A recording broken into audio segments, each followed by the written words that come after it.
নমস্কাৰ, আজি মই বনাবলৈ লৈছোঁ ঔটেঙাৰ সৈতে মাছ। এতিয়া মই মাছখিনি ফ্ৰাই কৰি ল'ম।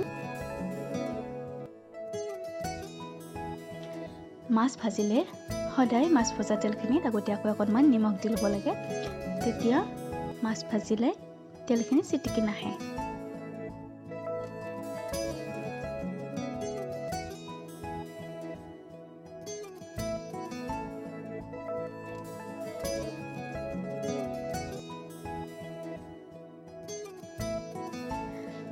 মাছখিনি ভজা হৈ গৈছে।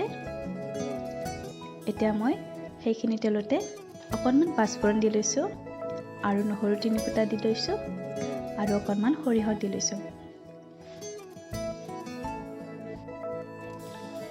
এতিয়া মই বইল কৰি লোৱা আৰু আলুখিনি দি দিছোঁ।